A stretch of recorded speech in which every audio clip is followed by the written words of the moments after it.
And we are live once again. It is the FilterTime eSpark series on a Sunday night from the virtual Brickyard, the home of bricks, Indianapolis Motor Speedway, out there in Speedway, Indiana. I am Zane, the bearded one, of course, joined with a new partner in crime. Looks like someone put out a Fiverr order, and I got a new partner, a new commentator, Eddie Kalegi? Kalegi.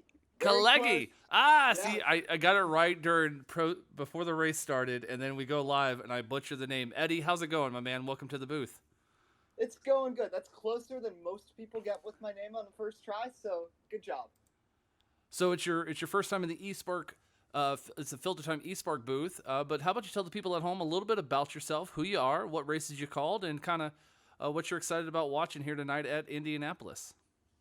All right, well, I'm 17 years old. I'm a junior at Metuchen High School in New Jersey. I've actually had the privilege to call a Little League World Series game on ESPN2 through my broadcasting camp, where I actually know one of the drivers here, Ward Burton, Tim Moore, through that camp. I had the opportunity to do that on ESPN2 this summer, which was really fun. And I've played Xbox and NASCAR League games for the last couple of years. And I'm really excited to be here tonight, race number 6 in eSpark Racing, my first time calling an eSpark race. 80 laps tonight. This should be a really fun event, a stacked field, so many great drivers in the eNASCAR Heat Pro League, aka League, a lot of other high-level leagues that these drivers are competing in, and a lot of them tonight at Indianapolis Motor Speedway, a very exciting track. I think we could have a really great race tonight, Zane. Yeah, and that's going to be the interesting part. This is the first time the FilterTime eSpark series has ever had to Indiana to put themselves on the 2.5-mile rectangle oval of Indianapolis Motor Speedway. So this will be a test to the drivers, but a real test that it's not going to be is to Lucky Dog. He's won 5 of the past 6 races. He's the points leader. He's won 6 of the last 7 races, if you count this race as race number 7 from Martinsville till now. Nobody can touch the kid. He's been dominant and strong, but now they're going into a unknown territory that they've never raced at before. First time race winner here tonight, series winner at Indianapolis. Yep, first time ever here at Indianapolis. Lucky Dog, obviously, he's been unstoppable to start the season, but this race is going to have a lot to do with the draft and also with grip. It's going to be interesting to see how the tire fall-off happens. I talked to a couple of the drivers yesterday, Carr and Ward Burton, and both of them talked about how concerned they were with tire fall-off and the struggle for grip as the run goes on. So that could promote some wild racing, some passing, some cars a little bit on edge towards the end of the run, and it'll be interesting to see if anyone can put up a fight against Lucky Dog and end that long, seemingly endless winning streak for the driver of the 13. And as we talk about tire wear, let's head over and take a look at our FilterTime information, the race rundown for round number 6 of the FilterTime eSpark series. We are here at Indianapolis Motor Speedway, the 2.5 rectangle oval. It's going to be 80 laps, as Eddie pointed out. It's about 200 miles here tonight. He mentioned tire wear. Track position is going to come out to be a key factor here tonight.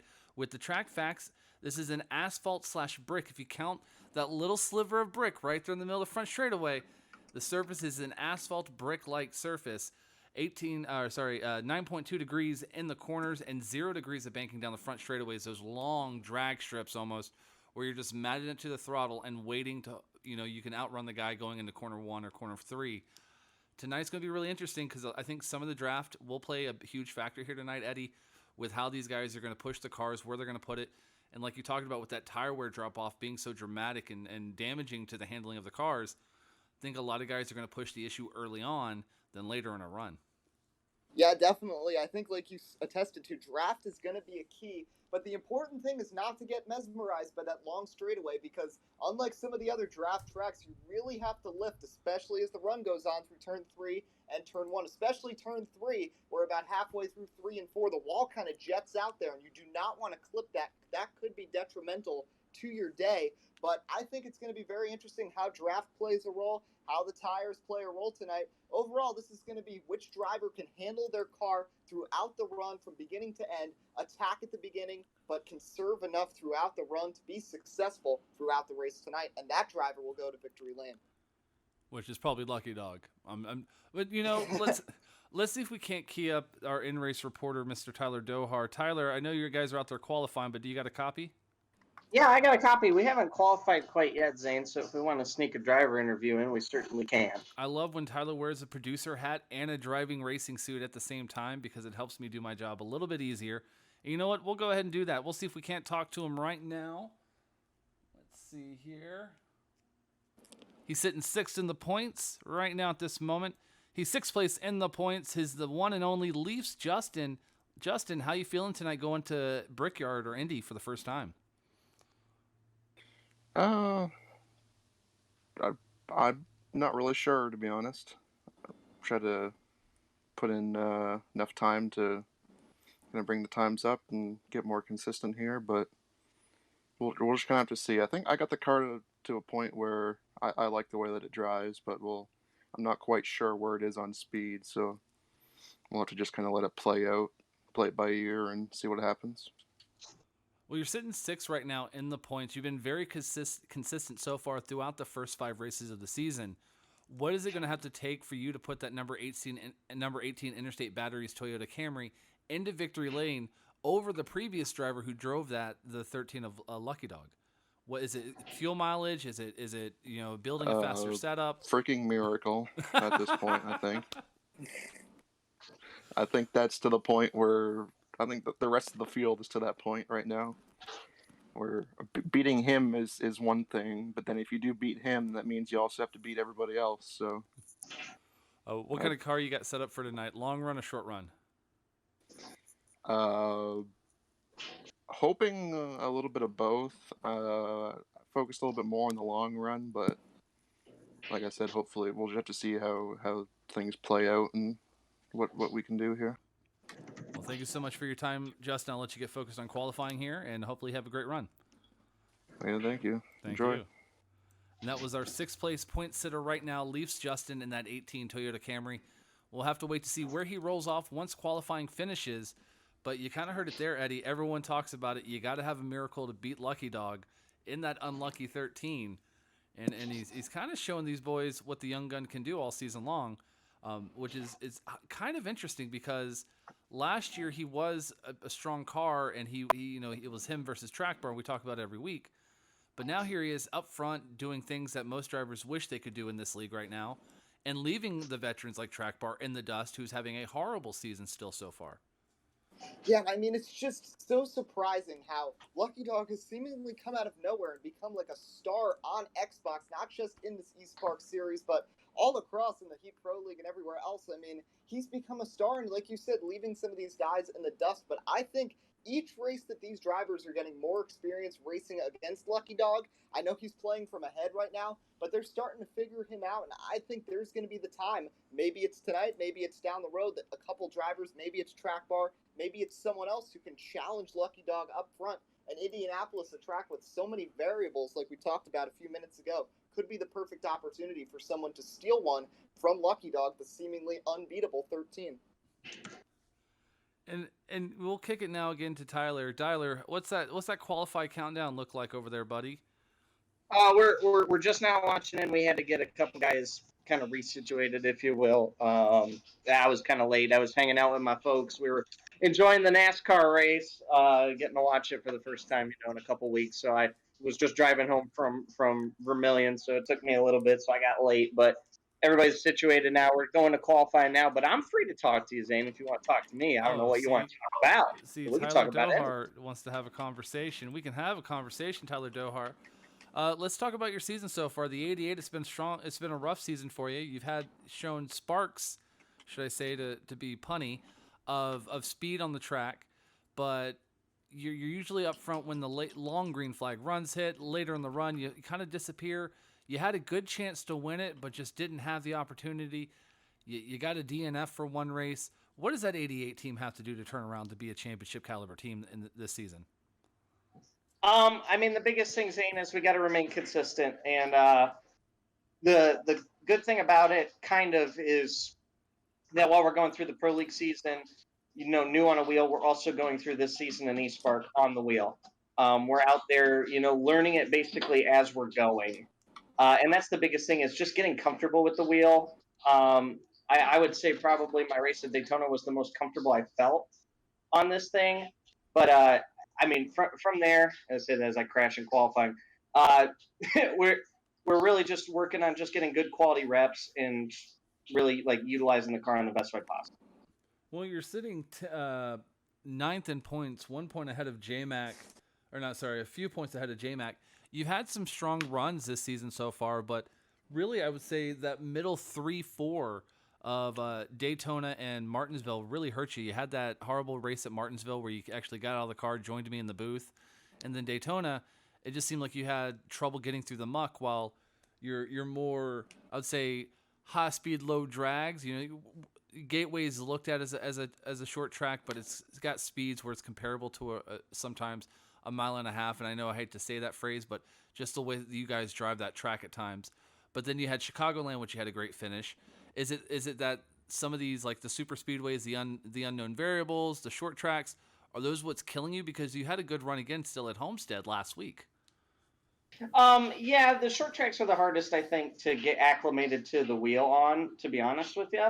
I mean, I guess it depends on who you ask, but for me, that's been the toughest thing, is because you have to finesse the car a lot more at those tracks, whereas your typical mile and a halfs, you're really just working on kind of perfecting the line, if you will, and Daytona, is kind of just a crapshoot in itself. But at least for us, that's where I felt like we've really struggled, is just on the short tracks. I mean, Gateway was a good start for us, but it kind of came down to fuel mileage. Martinsville was just pandemonium and mayhem, so that's all you could chalk that one up to, unfortunately. Well, I know, the great crew chiefs always say one race at a time, but let's look, ahead a week to the future. Next week, you guys go to the Roval, which is the first time you guys have been to the Roval in the FilterTime eSpark series.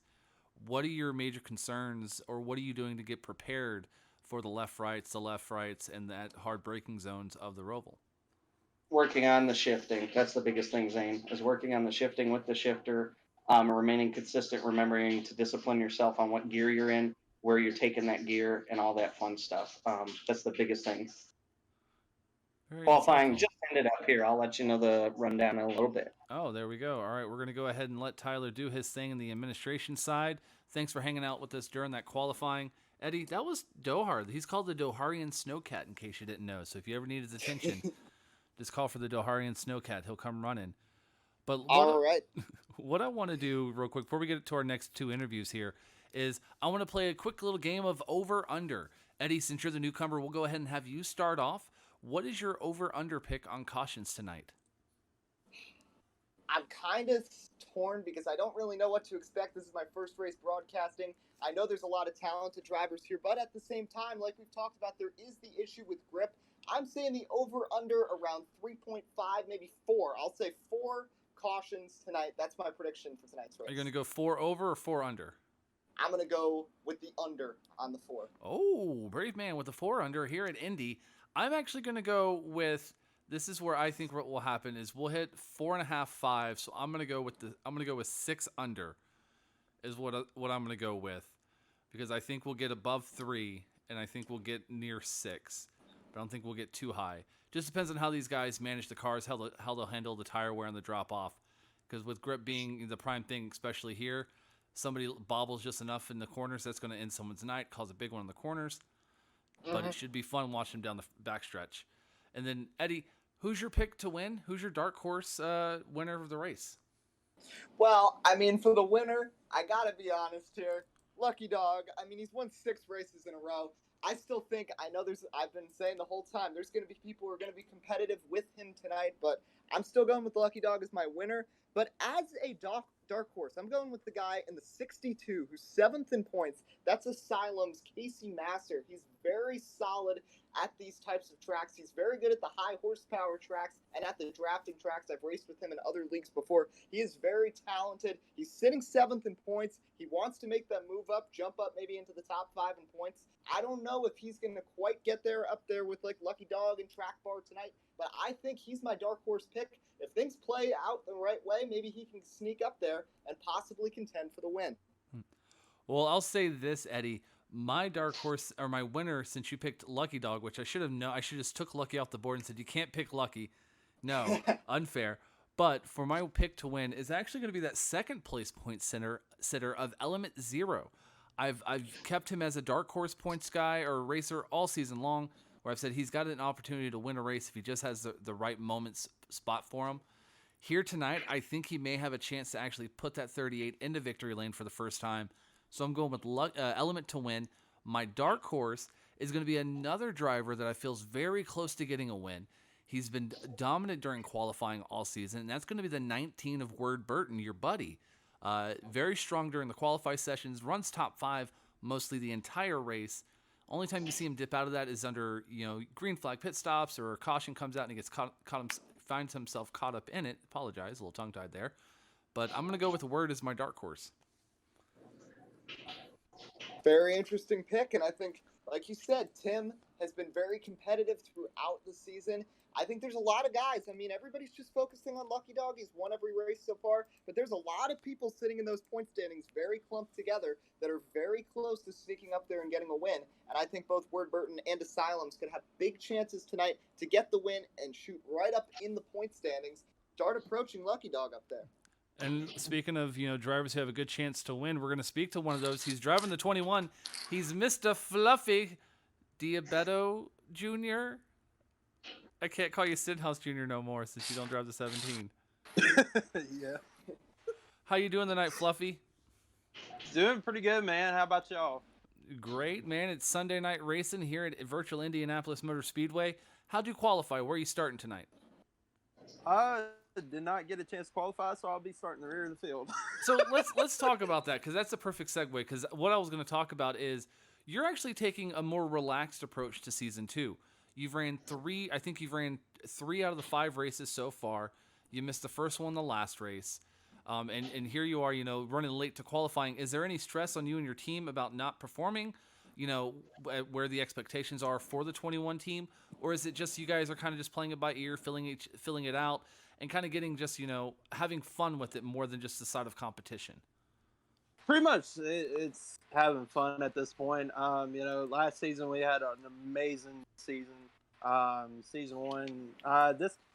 This time going around, I just, the 21 team basically is just taking a different approach to it this season as we did last season. We still have phenomenal speed. Everywhere we go, it's just we're taking a different approach this season, and we're gonna try to get some points tonight. Obviously, last time we raced was Daytona, so it's been a different approach, but we're still going strong here. We definitely have a really fast race car tonight. It's just it's gonna take some time to get through the field. We start 25th, 26th, so it's going to be a challenge tonight for the 21 team, but just different approach this season. And final question here for you, Fluffy. Last season, you talked about how challenging and difficult it was racing against these Xbox guys coming from the PlayStation side. Do you still feel like that's the case here in the FilterTime eSpark series, racing with these guys on Xbox, or have you felt like you've actually kind of caught up to that level of competition? Not saying you weren't low on the competition levels. I'm just saying there was a different level or style of racing here on Xbox compared to PlayStation. You and Slade both racing the 21, coming from the PlayStation side. What have you feel? You think you guys have gotten comfortable now with that style of racing and that level of competition? Oh, without a doubt. Last season we definitely had some errors and everything else, but middle of the season we just we found our balance, and when we found that balance, it just it all pinpointed it into the right direction. We won at Kentucky. We had a phenomenal top 5s, top 3s every single week. So the competition over here is far more scarce than anywhere else. You've got the best drivers. You've got Dohar. You've got all these pro league guys in the eSpark FilterTime series. It's you've got a lot of good guys over here. And you've got a lot of good guys over on PlayStation as well. So it's a different atmosphere being over a different console than you normally are. So it's definitely a challenge for sure. but since last season, we've become far more fond of being comfortable in the position we're in. Well, good luck to you tonight, Fluffy man. You're going to roll off in last place. You're sitting in the bottom of the points, but you may have good points day to day in that 21. Hopefully we'll talk to you in the victory lane. Thank you for your time. Yes. Yes, sir. Thank y'all, guys. No, thank you, man. I appreciate it. And Eddie, that was Fluffy Diabeto Jr., since I can't call him Stenhouse Jr. anymore, which is going to be weird. But we're going to bring in our final driver for our interview here tonight.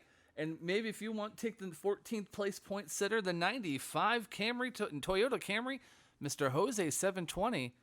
Jose, you're going to talk to the new guy, Eddie. All right, cool. All right, Jose, you're sitting 14th in points. Your expectations for tonight? I mean, a lot of drivers have been talking about tire fall off. So how do you feel this 95 Toyota is prepared for the long runs tonight at Indianapolis? Long run, car feels pretty good. I did a lot of work on it Friday night, just making sure that long run was stable enough so I'm not spinning out off exit. But the car should be pretty good today. Hoping we can keep it green so I can work my way up to the front. And one more thing, of course, everybody is trying to stop that 13, the seemingly unbeatable Lucky Dog who has not lost yet this season. How are you and the field preparing to try to stop this endless win streak for that 13 Chevrolet? We all just got to get faster. It's kind of plain and simple. He's beating us somewhere on setups, but it's just us having to put more time and effort into seeing what makes us be able to go out and beat Lucky. Hopefully today one of us can stop his winning streak from continuing. Well, 14th in points, a good chance tonight to move up in those point standings. Jose, best of luck tonight at Thank Indianapolis. Good luck to you, man. We'll let you get in the car. All right. Have a good one. And that was Jose. We'll go ahead and go one final time here to Tyler Dohar. The drivers are ready. Are you ready? Do you think Virtual Indy is ready for the Virtual Brickyard? What are you guys calling this race, Dohar? We're gonna call it the Freddy 400. We're gonna call this race the Freddy 400. Freddie said he's got a good car. He's starting 6th. Career best starting position for Freddie. So, you got your dark horse. I'm picking Freddie. I think Freddie's gonna win. All right. Well, Dohar, we'll go ahead and let you get focused here. Me and Eddie are going to call the race from the booth. I'm going to mute you in Discord. Love you anyways. Good luck. We'll talk to you later on. Thanks, Zane. Thank you, man. And that was Tyler Dohar, our in-race reporter. We also want to give a special thanks over to FilterTime Filters for sponsoring this series, as well to some of our in-race reporters or camera shots. That's going to be Big John, letting us see the sights and sounds from him at his perspective. But Eddie, the green flag is out, and we are virtual racing at Indianapolis Motor Speedway.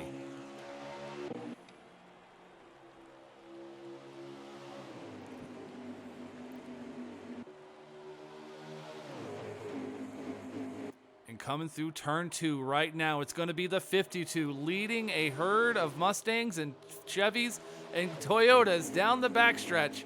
But that 52 is holding off everyone that he can to lead lap 1 here at Indy. And NCAR is one of those drivers who said he wanted a really good start to the race early and get out in front of the field, and he is having a great job so far. Yeah, InCar starting to stretch his legs as he goes into 4. Look at the gap between him and second place. We look off the rear deck lid of InCar as he comes down the front stretch. He's got 6, 8, 10, almost 12 car lengths now as he's at the start-finish line. Yeah, he's starting to stretch out that lead. Let's see if they can start organizing themselves behind. We've got good battles from third on back as the 52 seems to have gotten free with the second place chasing close behind. Yeah, and we're still looking off the rear deck lid once again if we can. Camera's wanting to be a little finicky tonight. There we go. Off the rear deck lid of the 52. That's InCar Racing, your race leader. And there's the distance between him and second place. Let's see if we can't bounce back a car here. Take a look at the battle for second as everyone's nose to tail. See who we are. We're on the 34. This is going to be Banner who's driving the 34 tonight. Let's see if we can't find second place.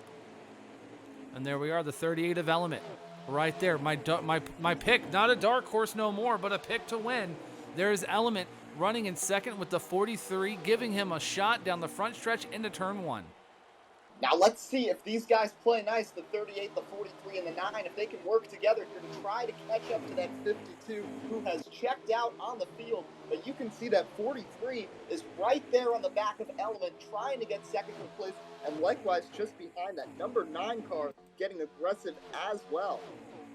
Yeah, and right now, I was going to say Tom in that 43 is a patient driver, but all patience out the window as he dives down to the inside of turn 3. He's going to clear the 38. The 9's going to clear the 38 of Element as well. Move Element back to 4th. He's still got pressure, though, right there on his rear bumper, trying to take a look. It looks like that's going to be the 88, I think, of Tyler Dohar. Yes, Snowcat alert, Doharian Snowcat.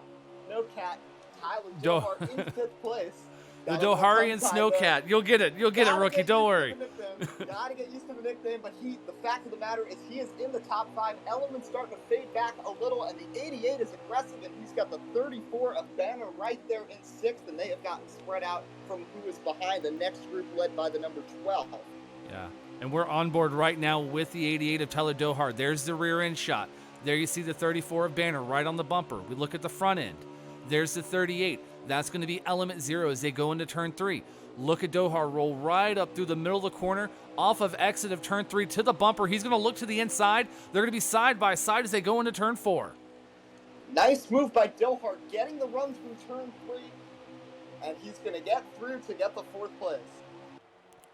Move Dohar up to 4th. Element back to 5th. Element, what are you doing? I need you to go the other way, buddy, other way. But now we have a race up front. The 43 has reeled in the 52. In-car racing better start using his rear view mirror, Eddie, because here comes Tom. Yeah, Tom is there, as is the 9 of Mordog. 2 very fast cars. We saw them draft past the number 38 of Element, and now here comes the 9 looking down towards the bottom. Let's see if he can get a run through turn 3. He's past the 43 and right there on the inside of the 52. And we're looking off the front end here of the... I forget what number this is. Oh, man, what number was this car? I totally forgot. We're looking at the battle between the 52 and the 9. It's been a long day, Eddie. Don't laugh at me, all right? We're trying to switch time zones and sleep. Sometimes you get a little confused in the brain. I haven't had an energy drink today either. Can't talk about energy drinks because they're not sponsored. But here's this nice battle for second place as they dive into turn 2. But look at that. In-car did exactly what he wanted to happen. The 2 cars to get side by side, start getting a little racy. And he stretched his lead out once again to over 10 car lengths. Yep, and there goes Tyler Dohar catching up to these 2. Now my question, can they do the same thing again? Work together and catch up to that 52? Or will that 88 or that 38 be aggressive and try to pass them as they come through turn 3? Not right now, and they are starting to reel in the 52 again. Like you said at the top of the show, Zane, Raft is playing a big role as a big slide for the 43. The 9 looks high. The 88 washes up the track. Here goes Element to the bottom. Almost a little bit of contact. Now 3 wide for 4th coming down to the start-finish line. And the 38 of Element's going to get the worst of that deal as he goes back to P6. Yeah, Banner tried to get a little brave there. Went 3 wide through the middle. He's going to come out on top of that little back and forth. Move Banner up to 5th. Now he's got his target set on the 88 of Dohar. Well, the 88 of Dohar is focusing on the 3rd place car, the 9 of Mordog. Mordog trying to run down Tom, who we were on board when he got sideways off the exit of the corner. Now down the backstretch, he's still trying to catch that draft of the 52 of NCAR, who's just walked away with this race since the green flag dropped. NCAR coming in here with so much speed. I asked him yesterday, how do you feel about getting a top 3 in this race? And he said, quote, it's highly doubtful. Well, he's proving that wrong, at least at this point, pulling away from the field. But now, once again, they're starting to get single file 2 through 6. Let's see if they can get the draft going and try to catch up here to that number 52 Chevrolet. We're still riding here with the 43 of Tom. We look off the front end. That red blotch in front of your screen, that's going to be your race leader of NCAR. That's the distance from 1st to 2nd. We take a look off the rear deck lid. Back there, that Napa Know-How number 9 Chevrolet, that's going to be Mordog in 3rd, trying to run down the 43 of Tom here in 2nd. But we've seen it before, Eddie. We'll probably see it again if these drivers can get nose to tail lined up and be patient and, give some room with one another. They'll run down in-car once again as we look down from the FilterTime blimp cam. Absolutely. I mean, we've got these cars still very close together, and the 43 is starting to get a run. Tom with a nice draft off of Moordog, but the top four rather, with Dohar, are pretty evenly spaced right now. Let's see if the 43 can mount a run. You see him running the high side, trying to get some grip up there, but as these tires wear, doing evasive and aggressive moves like that could be more and more daring and prove to be more and more consequential. It works for the 43 there as he reels him in a little, but now falling back a little, and he's going to have a push from the 9 as they head down the backstretch. Yeah, and we're watching it right now. Here comes the 9 of Moordog. He's right on the bumper of the 43 as they go into turn 3. Off of turn 3, down the short chute into 4, they're starting to slowly reel in the 52 of In-Car Racing. Now, this is where I'm going to start asking those questions where, did In-Car push the car a little too much? Ooh, the 43 Tom had to do a little side skirt to get away from the outside retaining wall, but that didn't slow down his momentum as he's starting to reel in the 52, less than a car length as they go into 1, Eddie.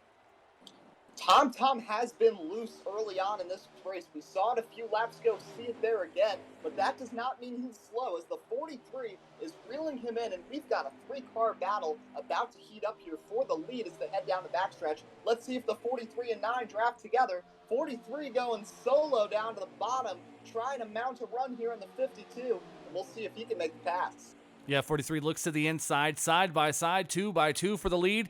Moordog looks to make it 3 wide as they come off the exit of the corner, but no, it's going to be the 2-car, 2 by 2, 1 by 1, but Moordog from 3rd to 1st in 1 corner. Now he's got the 43 of Tom in tow.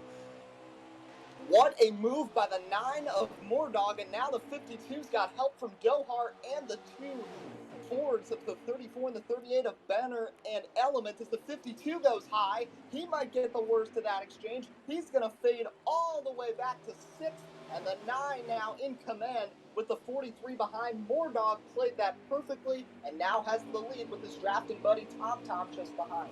Yeah, and we're on board with the 52 of In-Car to see what happened there. He fell back like a rock, and the Lakahatchee just sunk all the way back to about 7th or 6th here as we see him racing side by side with the 34 of Banner. Oh, In-Car gets the curbing a little bit into the grass, scrapes the outside retaining wall. Oh, he's got a little bit of damage now. That's going to drop him back, open the door for Brian Tedeschi, and the 95 of Jose 720. We talked about him during the pre-race, but your pole sitter, the 52 of In-Car, just falling back. Yeah, 1 by 1, and that damage definitely isn't going to help. Hopefully it wasn't too bad for that 52. He's shown a lot of speed, but now he's getting passed by Lucky Dog. That's going to put him all the way back in P9. And we got a battle for the lead up front.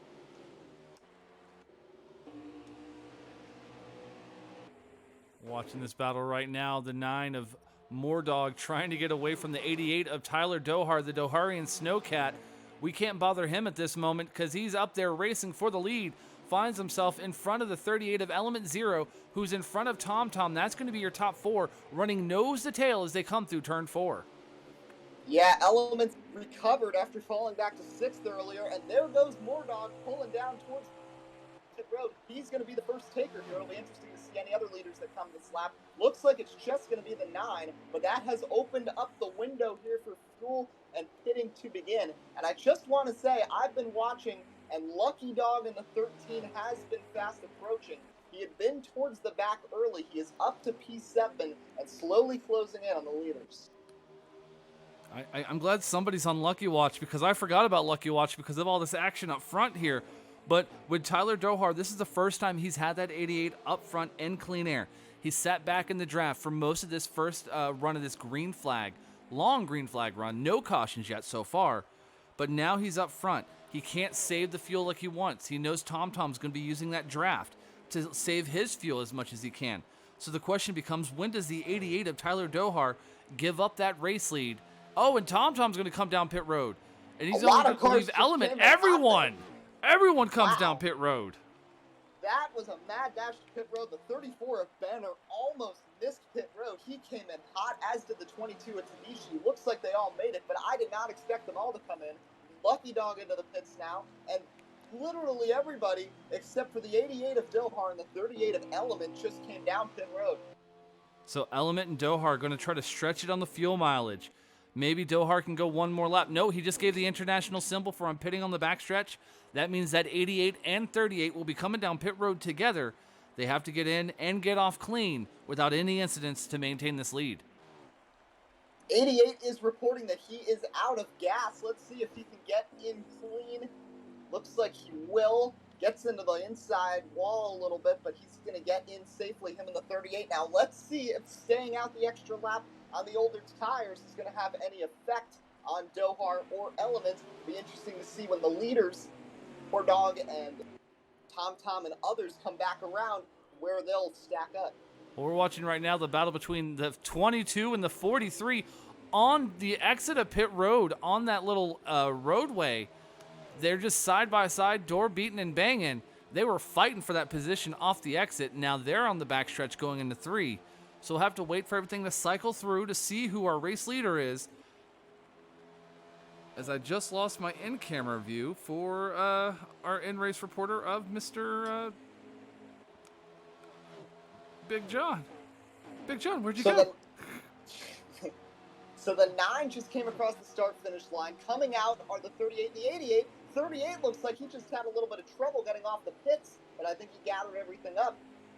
And the 9 of More Dog is going to cycle out. There's the 3 who's getting passed. The 9 just got around him. I believe the 9 of More Dog has just cycled out to the lead, and he's got a sizable gap over the 34 of Banner. And the 38 and the 88 lost some time after that whole exchange. I'm still watching the 9 here, waiting to see if anyone can run him down. And what we're going to do, actually, we have to do is we're going to take a quick moment to take a quick break from our FilterTime sponsors to make them happy, so we can go back to green flag racing here at Indy. No yellow flags yet, all green flag racing. The battle's been intense at the virtual Brickyard. We'll be back in a few moments. Hi, I'm Dallin Hart Jr. As busy as I am, I'm all the time forgetting to change my air filters. And that can drive up my energy bill, and it can wreck my HVAC system. But now I have FilterTime, a box of brand new filters that get shipped right to my front door automatically, reminding me to change them. It's the same price as the store, there's no contract, no fees, and shipping is always free. So give yourself one less thing to worry about, and go to FilterTime.com today.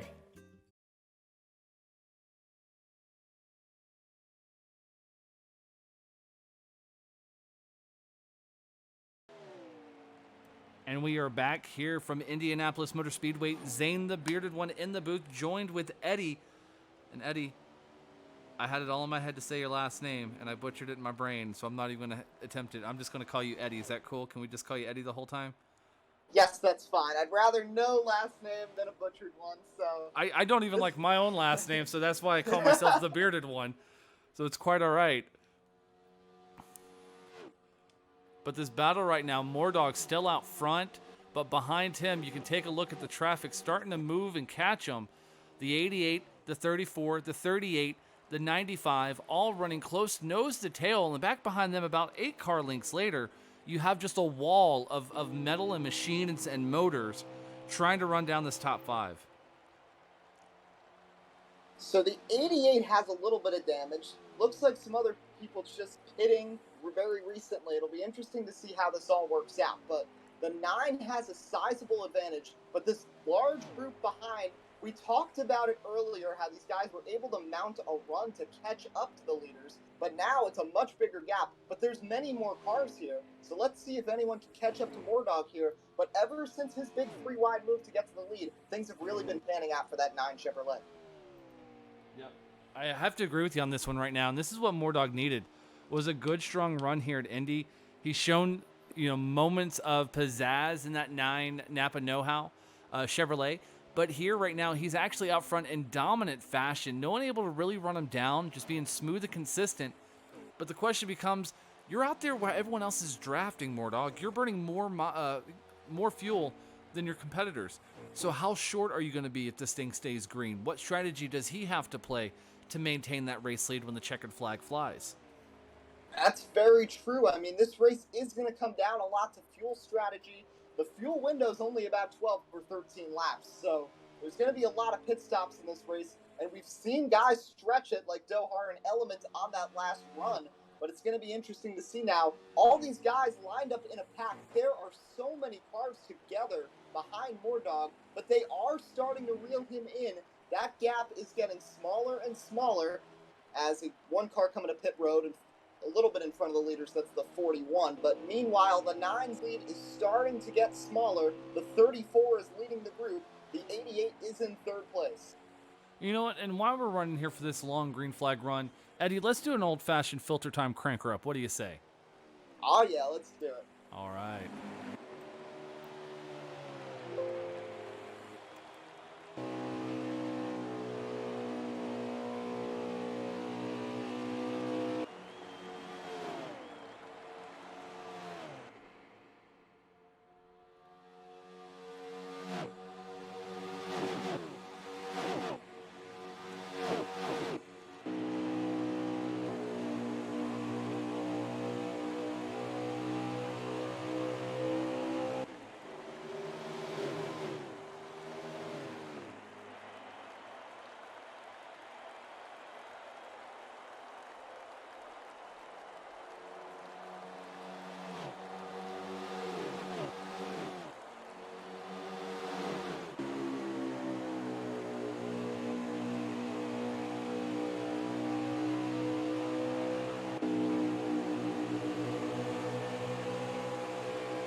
And Eddie, that was a filter time cranker up here at Indianapolis Motor Speedway.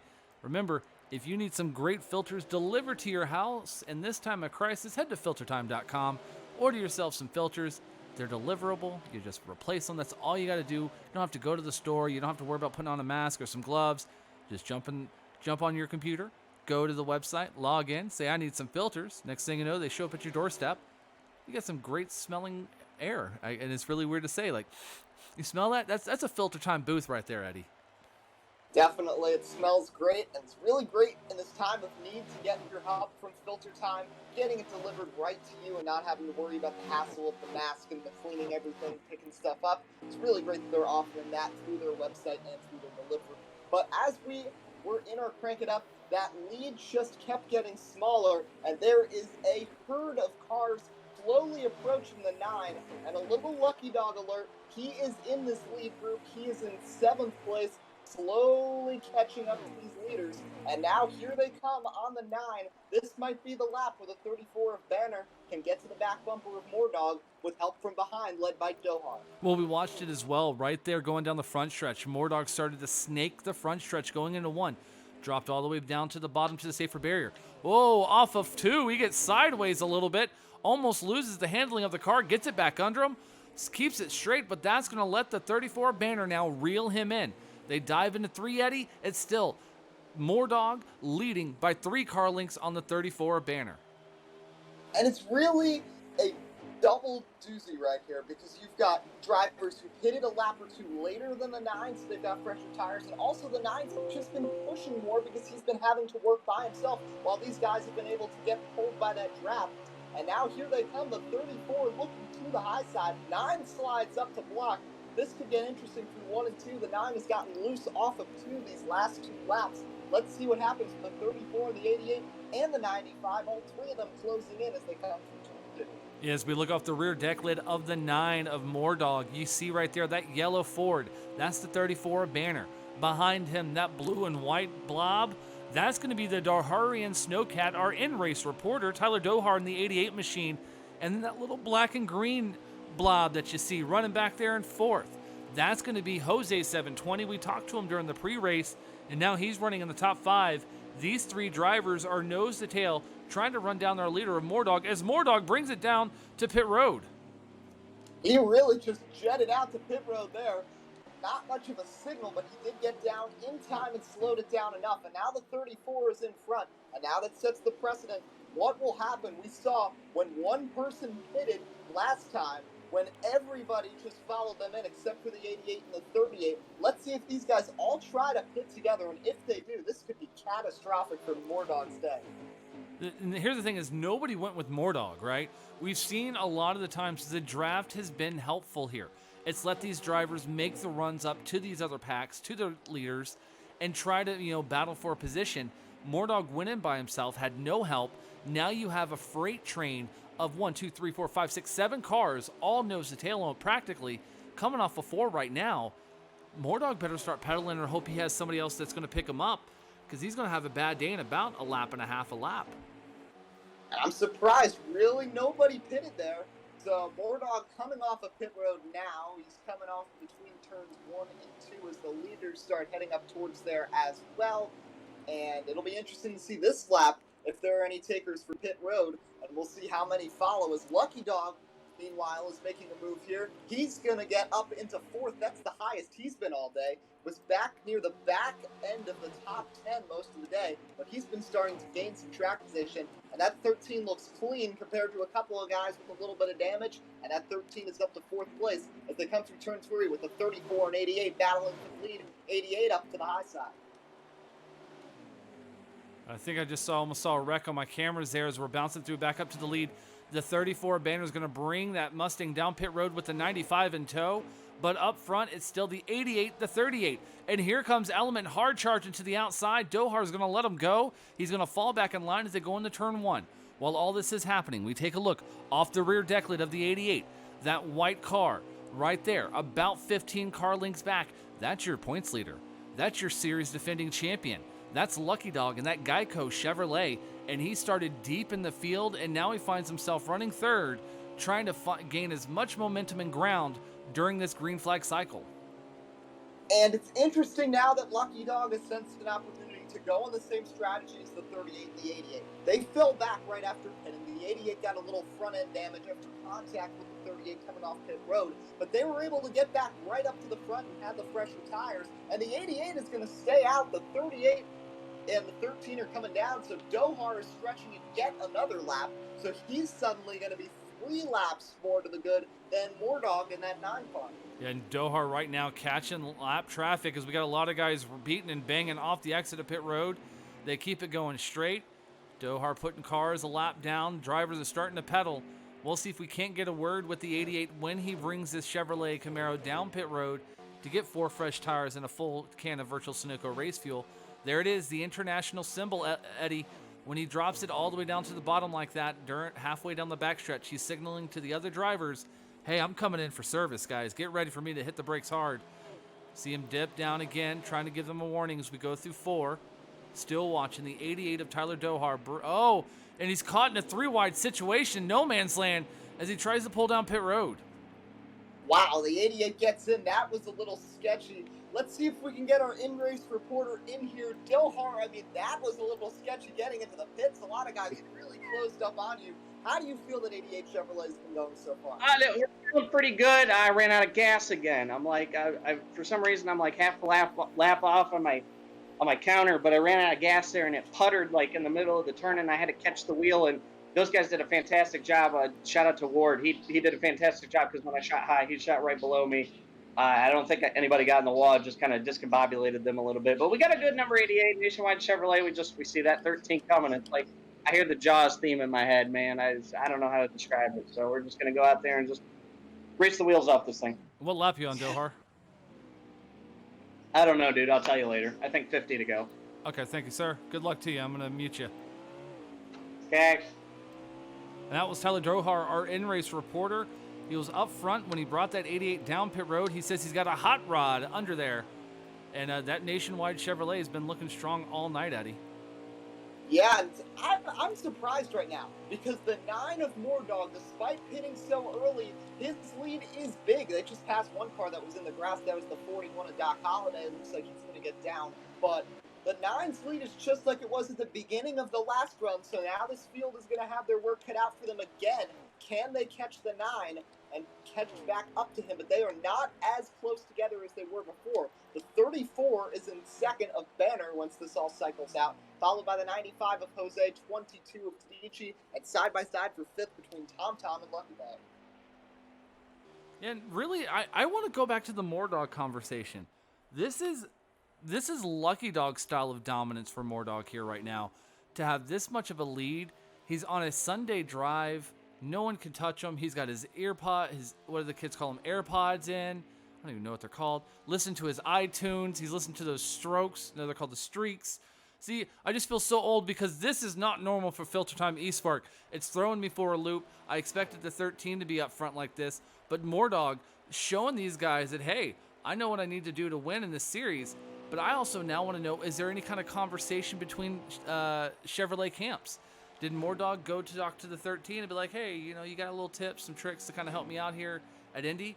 And we're seeing the fruits of that labor kind of come to fruition right now? And I just heard Tyler Dohar that he said that Mordog does have Dohar's setup, so maybe that Chevrolet conversation has helped him out and get up in front. But I just got to give some credit, too, to that move he made early in the race when there was the side-by-side battle for the lead with the 43, and I believe it was the 52, and the 9 just stuck it in there and made it 3 wide, took the lead, and really hasn't surrendered it since. And that 9, despite all the challenges he's gotten from behind, has been able to just stay composed, like you said, the Sunday drive, and keep this going. And now he's making this field work again to try to get a draft going and catch him. But that gap is pretty significant, and there's not as many cars together as there were earlier. No, and I think the second green flag stop, once again, if you're just tuning in, we've had 0 cautions so far in this race. Green flag all the way through, 2 green flag pit cycles. So we're looking we're probably about lap 30, lap 32 is going to be my guess as we wait for everything to cycle through. But the interesting aspect of it is you talk about Mordog when he made that pass for the lead. He went 3 wide from third all the way down to the bottom of the racetrack, threw the car in there, got it to stick, to drive around 2 drivers like they were standing still off the exit of 2, and he hasn't looked back. Sure, he's had to battle here or there, give up the lead every now and then, but consistently strong right now. And if he's running a Dohar setup, I want to know what setup this is, because Dohar is usually a guy who's going to be consistent and fast, but know how to save a little bit. And we're watching Mordog have to go in a lap earlier, half a lap sooner than everybody else because of being out front. Maybe they just didn't plan for that to happen with the 9 car tonight. So we have 48 laps to go here. Lap number 33 of 80 here from Indianapolis Motor Speedway, race 6 of the FilterTime eSpark series. The 9 of Mordog is in front, and we've got a lapped car up here. The 41 of Doc Holliday, who had a little bit of issues earlier in the race, got through the grass a few laps ago.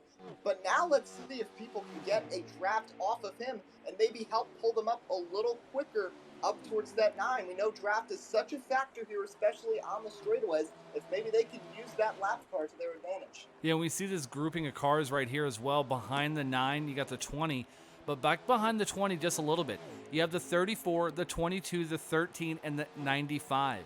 These guys are fast cars, the mixtures of Ford, Chevys, and Toyotas.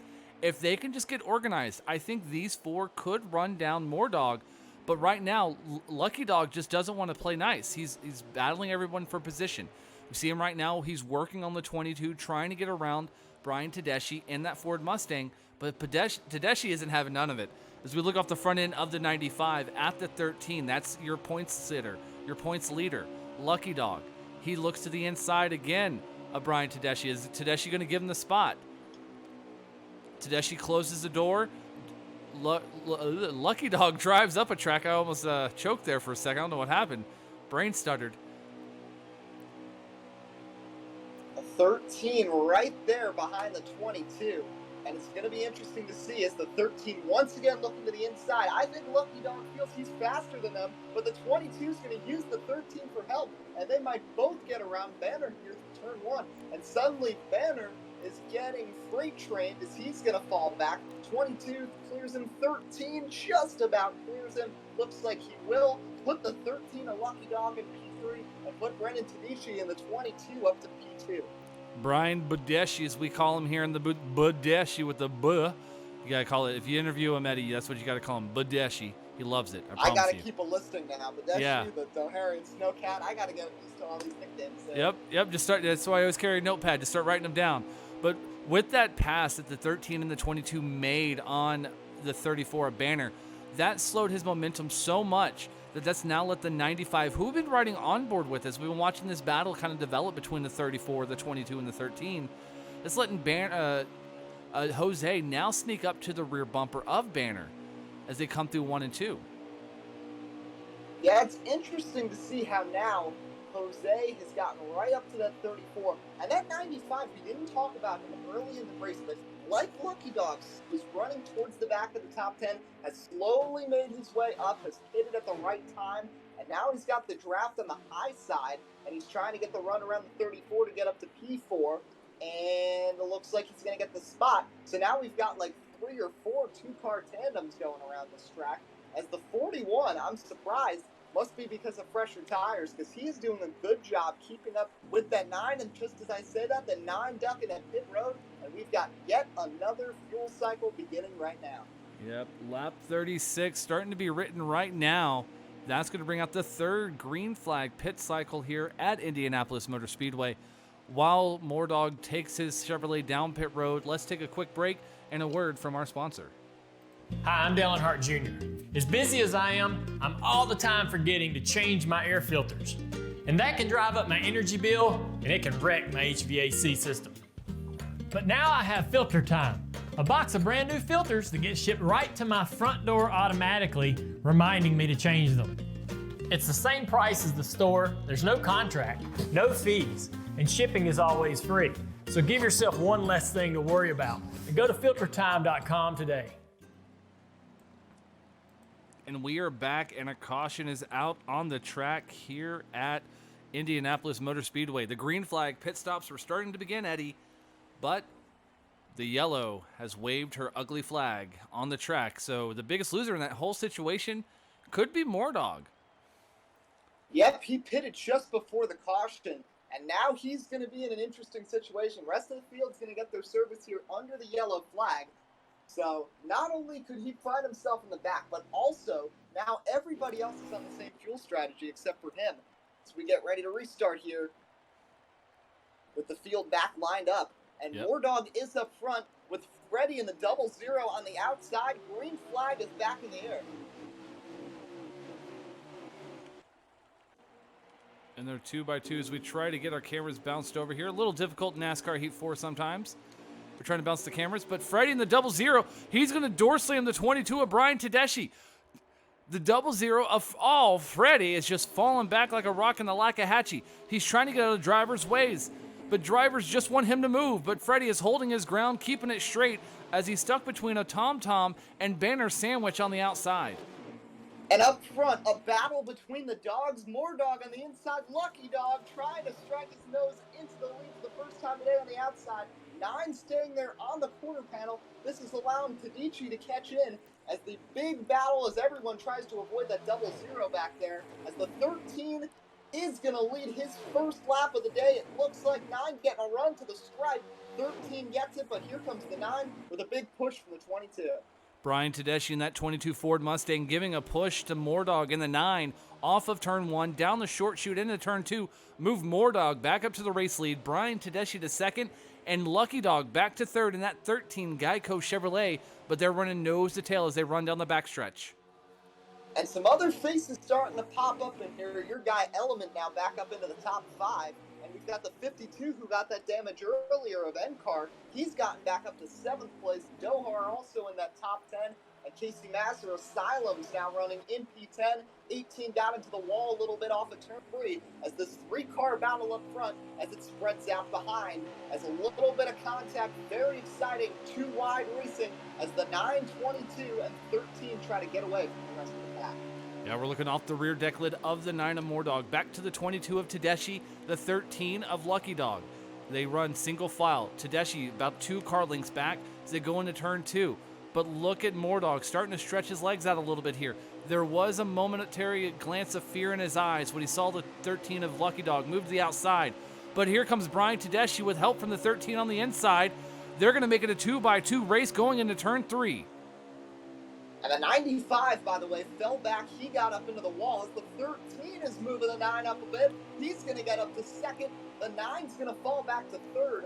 All of these lead changes, this looks like the Indy 500 out here, as these three just going back and forth. 22 gets a little loose off of 4. Here comes the 13 with a push from the 9. 9 looks towards the middle. Now he's going to go down with the 22. Back up to the 13. As this racing is getting wild here for the lead, and it's allowing the rest of the field to creep back into this. Back down the short chute going into turn 2. They're still 2x2 for the lead. The 22 on the inside, the 13 on the outside. Back in third in the catbird seat is going to be the 9 of Mordog. He gets a run off of turn 2, back into the rear bumper to the 13, as we're still on board watching this race as they slice and dice up here for the first and second.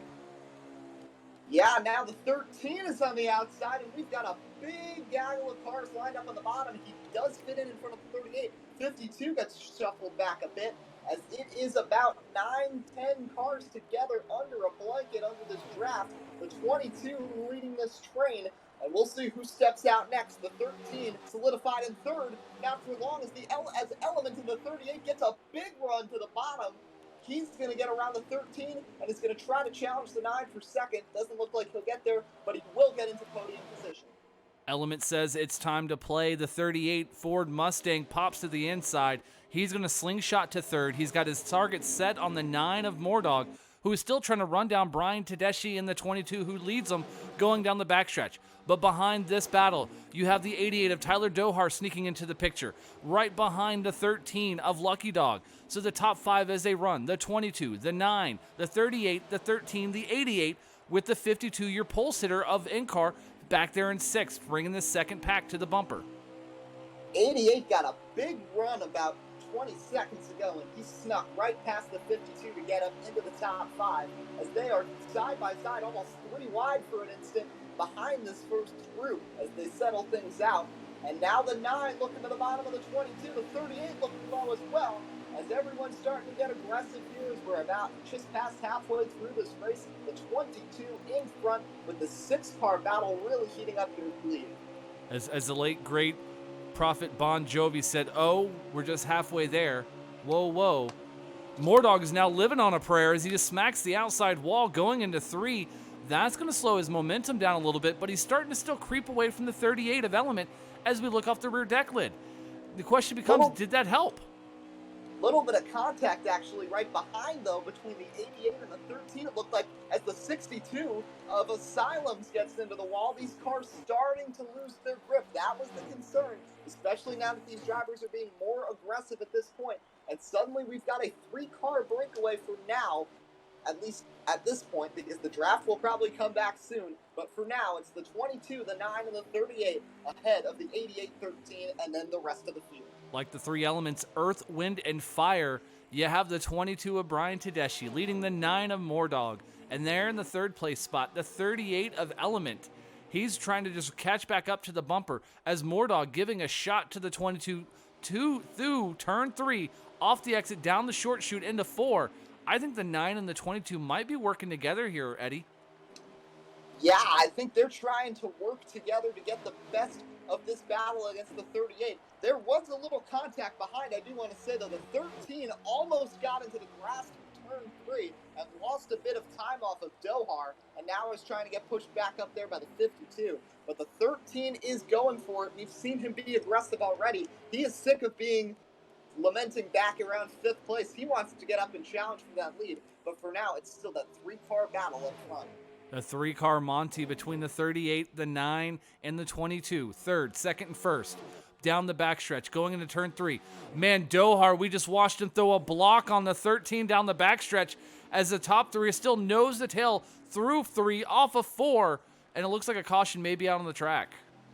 Yeah, the 3 is in the back with heavy front end damage. I think he might have been part of that caution. The 11 of Captain has some significant damage and is pretty far back as well. Not sure exactly who the caution is for there, but we are under caution for the 2nd time today. And while we're under caution here real quick, we'll go to our in-race reporter, Tyler Dohar, in the 88 machine. Tyler, man, you're throwing some blocks out there like a heavyweight fighter. What's going on the track? He's not there. He doesn't have positioning. He's not there. I'm not going to let him, just dive bomb it and barrel it into turn 3 and not have the position. He's just going to wash me up the racetrack. He's not there. And that was Tyler Dohar, our in-race reporter. Good luck to you, buddy. We'll talk to you later in the race. Yep.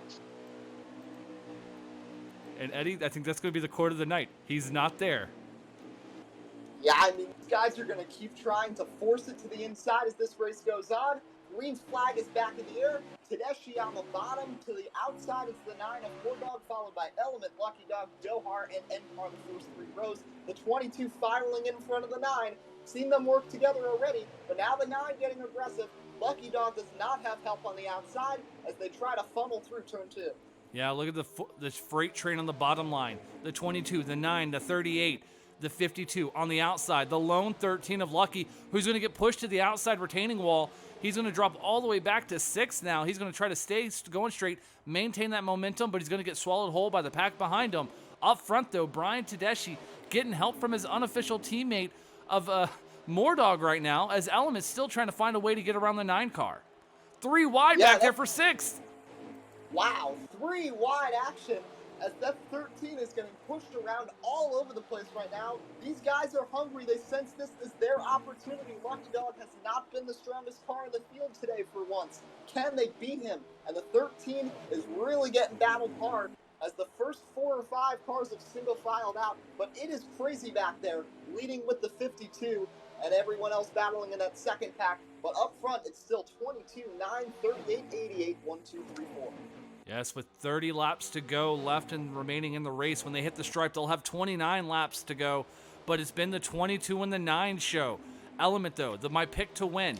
He's been sitting back in 3rd, waiting for his shot. The 88, the Doharian Snowcat, the admin of the eSpark, FilterTime eSpark series. He's sitting back there in 4th. He knows how to win races. He's trying to... big wreck! A lot of cars got damaged there. The 95 is in it. Other cars piling in towards the end. Looked like the 14 got a heavy piece. 52 got pushed down pit road.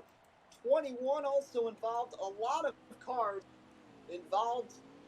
Big stack up off of turn 4. Rainey's got heavy damage. He's going to be in the back. You know, Eddie, very frustrating to the field. And we'll take this quick moment under this caution. Caution number 3. You're at your caution count almost for the night. But let's take a quick look at the FilterTime Big Board. 1 week from today, May 24th, we'll be heading to Charlotte Motor Speedway. We'll be going left and right. That's right, we'll be heading to the Roval as the boys of the FilterTime eSpark series will go road racing. 2 weeks, we go to Lobster, Maine. That's right, New Hampshire Motor Speedway. You get some fresh lobsters and some racing. That's going to be 2 weeks on Sunday. And then finally, the last race to start off the month of June, we'll be heading towards... Wait, we're at Indy. We'll be going to Kentucky. I don't know why that says Indy, but we'll be going to Kentucky as the green flag drops once again here at Indianapolis. I almost thought we were at Charlotte there, Eddie. For half a second, I was like, welcome to Charlotte. And, I mean, it's driving like the Roval in some ways. These guys are slipping and sliding, going left and right, as Dohar trying to get up towards the front and trying to mount a line on the inside as that 14 and the 22 beating and banging off each other. First time we've seen the 14 in front in this race. He's trying to get a good run as the 22 and the 9 run on the outside with draft. Yeah, the 14 of K. Rainey. Haven't seen a lot of him in that Ford Mustang, but now he's moved himself to 2nd place, moved Moordog back to 3rd. Now he's got to worry about the 38, the other Mustang of Element Zero, trying to get around that Chevrolet of Moordog in the 9. Behind him, Dohar in the 88, still looking strong in that Camaro, but trying to find the speed to put him from the top 5 to the top 3, as these guys are 2-3 wide. You couldn't throw a blanket over them into 1. The 14 got the worst of that exchange. He's going to go back from 2nd to 5th as Dohar clears him. And now it's the 22, 9, and 38 who we've seen run 1, 2, 3 a lot in this race. These 3 have been pretty courteous to each other compared to the rest of the field, but that could change as we are approaching 25, 24 laps to go. I mean, this is going to be a fun finish here, and these 3 guys really going at it. And Moordog, we know, has shown a lot of speed and has even been able to sustain in the single car, but Tedeschi has really gotten strong as the race has gone on. And don't count out that 38 of Element either. Yeah, you have to wonder if the 22 of Brian Tedeschi, his knees are weak, his palms are sweaty, if he had any of that 22 Mama Spaghetti, because he's got to be doing a lot of rear view mirror driving right now. He's got the 9 of Mordog sitting in his rear view the entire stint since probably, I would say, the second caution of the race. They found a way to get themselves 1-2. But when the help stops happening there, Eddie, we've watched it a few times. It looks like Mordog has helped the 22 maintain that race position. But when the help stops coming from that Napa Know-How Chevrolet, do you think that Brian can hold off the hard-charging drivers of Lucky Dog, Mordog, Element, Dohar, or does he recommend the process? I really don't know. At this point, the 22's up there, but when he's been in the pack, he has not been the fastest car. He's got the opportunity right now to lead, but I don't see him when the 9 gets tired of just sitting back there, or if the 13 can get up there to battle again, that he can sustain in this lead, but we'll have to see. But that 13, I just got to say, I just counted, he's back around 14th, 15th place after that wreck on the last caution that it seems like he was a part of. As he is back there trying to get around, he is in a mess back there with the 48, the 71, and others, as this racing continues to get intense up front. Yeah, especially third on back. Third on back is a cluster at this moment. We'll see if we can't put our cameras back there on this action for third on back here. So we try to bounce through the field. It's a little difficult to do sometimes in NASCAR Heat 4. Let's see what we can do. All right. So here's the 43 of TomTom. Behind him, there's the 17. The 88 of Dohar behind him. These guys are nose to tail. You see Element in the 38. He's got a little bit of a gap between the second place of Mordog and the fourth place of TomTom. But the draft, this 2-car tango, 4-car tango, is just starting to overwhelm these drivers. Look at Element now, almost getting swallowed by the 43 as they dive into 1. And that's 17th of Vidjon. We haven't talked about much in this race. He slipped through that wreck before the last yellow and now is up into the top 5 for the first time today and is drafting well with that 43. Let's see what they can do with the 38 as cars have organized back here. And now we got a lot of single car action, and now it's going to turn into the draft and pinning. Things have calmed down. Let's see what happens as this race progresses. And these drivers are at least going to have to make another stop and a half. Like, there's at least one more guaranteed stop, maybe 2 for some of these guys, if they find themselves in a very awkward situation or position on the track. But a lot of these guys will have to pit one more time. And we're coming real close to the wire. I think we're going to be about, let's take a look when they hit the stripe from our in-car camera. 21 laps remaining here at Indianapolis Motor Speedway. We're on 21 laps away from someone kissing the virtual bricks. And that's a question for you, Eddie. Are you a brick kisser or a burnout guy? What are you going to do on the bricks? That's a tough decision. Of course, you got to stick with the tradition and kiss the bricks, but nothing is more soothing than doing the burnouts just over the bricks here at Indianapolis Motor Speedway. I know I'd have a lot of IndyCar people who wouldn't be happy with me, but if it was my choice, I'd go with the burnouts. Chad, how about you? We'll throw this question in the chat. 1 in chat if you would do a burnout on the bricks. 2 in chat if you would give a big old smoocheroo to those historic bricks right there in the middle of the front straightaway. 1 if you would do a burnout. 2 if you would give them a kiss. Because that's always been the big controversy now, especially in NASCAR. Like, don't do a burnout on the bricks. We want to make sure they're nice and pristine. Yeah, I don't even want to know what a 3 is there, Riley. Riley in chat is saying 3. I'm a little concerned of what a 3 might be. Keep that one to yourself on a hot date on a hot Saturday night, because it's Sunday night, FilterTime eSpark Racing, and Brian Tedeschi still leading this hard-charging field of drivers. Right now, Lucky Dog has found his way to move up to the top 5. Hasn't been consistent to put himself up front, Eddie. He's now meandering in the mid-pack or so, and he's running out of laps to make his way back up front to win 6 in a row, 7 if you count the finale of last season. Yeah, I mean, he's made his work throughout the race and has gotten to the front, but we've seen drivers be aggressive with him, and there's also just not a lot of laps left. I think he's going to need some help with cautions. Even with pit strategy, I don't know if Lucky Dog can get up there. He has made significant strides since restarting pretty far back and getting knocked around a bit towards the back of the pack, but he's still got a long way to go here. Yeah, and that's going to be Big John in that 17 Fastenal Ford Mustang. He's one of our in-race camera reporters, letting us know under 20 to go, 19 remaining, and to 22 of Brian Tedeschi looking in his rearview mirror to see the 9, the 38, and the 17 battling it out behind him. And this is what the 9 and the 22 want to see. Let's go off the rear deck lid. Those guys back there in third, racing it out. The 38, the 17, getting side by side, getting a little frisky on the track. He wants that to happen. That's going to let the 9 and the 22 stretch that lead out. And so it's only a 2-car race instead of a 5-car race when we start getting to the end of the race. Yeah, he loves seeing, both of them loves seeing this with the 17 bouncing around, getting past the 38, a little bit of a dive bomb there to get up to P3, and now the 43 trying to attack. Every time these guys are side by side, it's just allowing this 22 and 9 to make it a battle amongst themselves. As the 43 gets really loose off of 2, as he goes sliding down the track, keeps it going, but is going to lose a spot. Yeah, great hands by Tom in that 43 Chevrolet to keep the car going straight, to keep it off the 38 of Element. As we look off the rear deck lid of the third place sitter, Big John, this is the battle for third. You got the 38 back there in fourth, the 43 back there in fifth. And that blue and white dot, that's the Doharian Snowcat, Tyler Dohar, who's having a great run so far tonight here at Indy, as he still looks like he's battling with the 13 once again, side by side.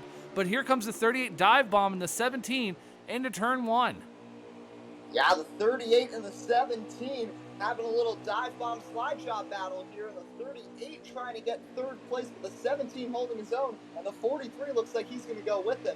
And while this is happening, Lucky Dog, who's gotten around Dohar up to P6, is starting to approach. And if these guys can get organized and Lucky Dog can get by them, all of a sudden he could slide back into this battle. But right now it's still that 22 and that 9 ahead of the field. Yeah, but moves the 43 of Tom to third, the 17 of Big John to fourth, as he just got passed by the 43 going into 3. We were on board for it, but look behind him, the 17, we're still on board. The rear deck lid shot. There's a 38, and there's the 13, your points leader. Dohar called him Jaws. You hear it, ba-num, ba-num, ba-num, ba-num, Geico. That was a joke. 13. No one got that joke. I feel so bad now. That's all right. But the 13 is getting closer, and there he is looking down at the bottom of the 17. I still think Lucky Dog's got a pretty clean car right now. A couple of these guys have damage. The 13 got a little something in that wreck before at the last caution, repaired it on pit road. He's all good, trying to get a chance at the top 5, and you've got a lot of quick cars behind him. Dohar and Casey Master Asylum's running there in 8th and the 62. But these guys starting to organize in the 22 and the 9. We'll see how long that 9 stays patient behind the 22. And this is what you want to see right now as we look down from the FilterTime blimp cam. We've been watching this battle for third between the 43, the 38, the 17, and the 13, all on your screen right now. If these guys can get organized, get nose to tail, give a little bit of room when they need to, but get back on the throttle as quickly as possible, we could have a 5-car shot for the race. But now look at the 17. There he goes to the inside of Element there, Eddie. They're going to race side by side down the backstretch, almost going 2 wide into 3. Element's 2 friends in this race have been that 9 and that 22, and they are not with him now. And now the 17 and the 13 trying to get around him. Contact between the 17 and the 38. 38 bounces off the wall, put the 17 in 4th and Lucky Dog into the top 5, and the 38 will fade into the clutches of Casey Massey. But now we're going to see drivers start bringing their cars down pit road. Tom, he's bringing that Chevrolet in the 43 down pit road. No, I'm mistaken. Sorry, he wasn't. I apologize. It was a deeper car in the pack. Yeah, I believe it was Tyler Dohar who's one of those who just pulled it in the pits. So the cycle is beginning here. The 88 is on pit road. A few others, I think that's the 12 who also pitted a little back. And now it'll be interesting to see. We know Moordog was the one pitting earlier in the race, but now these guys have the same strategy after those cautions. Let's see what these guys do as we approach the end of this race. And the 22 has started to stretch out a bit from 9, gotten a few car lengths on him. He's going to bring it in, though, Eddie. Eddie, watch this time by. 22 and the 9 will bring those cars down pit road. Yep, you were right. The 22 and the 9. The 9's going to make up a lot of time coming into the pits. Oh, and he hits the outside retaining ball. Everyone comes with him. Almost 20 cars down pit road. This may be the final stop of the night. You're putting your fate in the 4 guys that come over the walls to get you 4 fresh feel goods and 2 cans of virtual Sunoco race fuel, Eddie. Do you feel lucky? I don't know. This is interesting, and that was a bit of a stack up coming into the pits. Now it's just all about luck. Can your team get you out there, and do you have the best fuel strategy to get out to the front? And let's see what happens. So many cars on pit road right now. Well, I'm going to be interested to see, Zane. We've seen a lot of battles coming out of the pits throughout the race. How treacherous will this be coming off? And that's the big question. Is I've seen a lot of battles happening on the exit of pit road for these drivers, where guys aren't giving a lot of ground, beating and banging. As we watching the camera right now, this is the camera off the exit of turn 2. So when these drivers get back on him, you see him now coming down the raceway, pit road safety lane, off, and Brian Tedeschi's going to be in front with the 43, the 9, going to be running 1, 2, 3. How about the 43 cycling out in front of the 9 of Mordog? And you've got the 17 in 4th, and in 5th place is that 2. It'll be interesting to see Lucky Dog is in pit road as well. How will that all cycle out once he comes out? But the 22 is in front and with a sizable gap. But like we've said, all race, it's been all about the draft. Can the 43 and the 9 pull a couple guys with them and challenge that 22? There's a lot of drivers right now screaming over their party chats going, do you want to draft with me, baby? Oh, because we got to catch this 22 right now. Throwback to an 80s song. The 13 of Lucky Dog sped on pit road. That is why he is far back. So who knows? That might be the end of the night for Lucky Dog. Speeding penalty for the reigning 6th consecutive race winner. And that's going to hurt, but you know what? He's good enough in the points right now. He got the title of the most winningest driver in the FilterTime eSpark series. He almost had an opportunity for 6 in a row this season, but he's going to finish the streak with 6 races in a row from Martinsville till now. He's got a great chance to win a championship, but right now the 43 of Tom Tom breathing down the tailpipes of the 22 of Brian Tedeschi. And guess what, Eddie? That was probably the last stop. These drivers have less than 12 laps to go here, 11 when they hit the line. That's going to be almost enough for a fuel run. Some guys might be short, might run out like we saw Tyler Dohar do a few times off the exit of 4, but I think these guys are going to race these cars to the end. Now we've got a 5-car battle here for the win. How about that 2 of Stout Whiskey? We haven't heard much about him. He's up there in this league draft. And you've got the 43, the 22, 17, and 9 all battling it out. The 9's going to go Oh, Big John to the outside wall. Into the 2, and the 2's going to go for a slide. We'll see if everybody gathers it up. Looks like they will, but man, that was tight. And I was just about to say, Stout Whiskey, it's not rare to see him up front late in a race. He knows how to put that number 2 Ford Mustang up front late in a race. With about 15 to 20 to go, you'll start seeing him showing up into the top 5. So he's exactly where he needs to be. But great hands as he smacks the outside retaining wall there. But great hands by him and the 17 to keep those cars going straight and not wrecking them. But watch these drivers, Eddie, down into turn 1. We watched them all the way down the front stretch, snaked it. 43 went low. The whole field followed. He went high. They followed him back up. Monkey see, monkey do. I think we're going to see a lot of mirror driving here in the next 5-10 laps. I think so, but I also want to watch, you said, these virtual teammates in the sense tonight, the 22 and the 9. Will they work together to try to get clear of this 43? We still got time.